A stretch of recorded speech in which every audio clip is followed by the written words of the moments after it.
Hey friends, so today I want to talk to you about transitions and why it's so important to give yourself grace with transitions. I am starting to put away my baby stuff. Although we want more kids, I'm not sure, when that will be. I'm not sure 100% if we're having more kids. So it's time to put the baby stuff away, and it's been a solid 3.5, 4 years that I've had it all sitting out, since I got pregnant with Haley and in 2019, and it's time to put it away and make space. And that's it. I'm making space for new things, for new toys, new adventures, new experiences, even just making space and not putting anything there.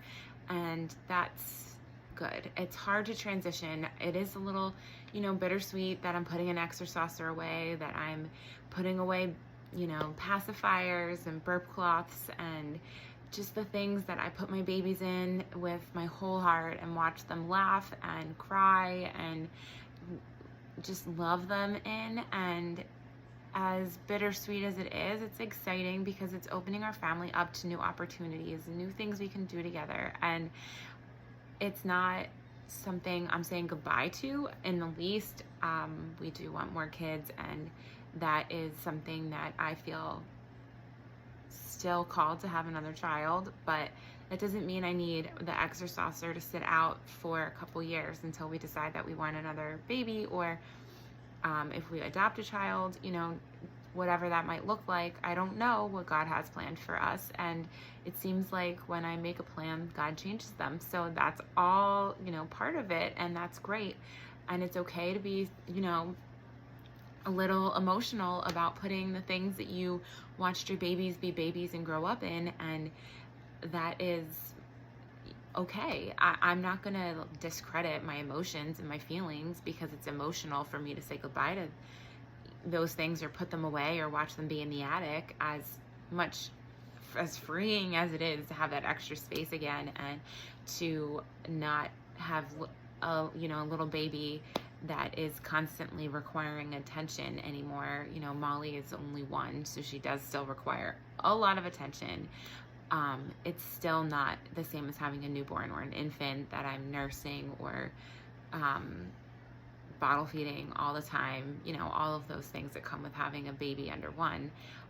Now she's walking around and running around and busy, and she plays with the bigger kids' toys and things. So it's a lot different now, and she doesn't stay in an exerciser. She doesn't stay in a jumper anymore. She wants to be free and roam around as she should be. And this week we transitioned her into a new room at daycare as well, which was also really hard because I love the teachers in her other room. I love all the teachers at their daycare, but it was just a hard emotional thing for me because we've been through so much in the past year with her and having her. And in that room, she went through a really severe, scary experience with RSV, and that was very emotional, and I had a lot of PTSD from that. So there's just a lot that we're saying goodbye to, which is great, and letting go of, and emotions that I'm processing,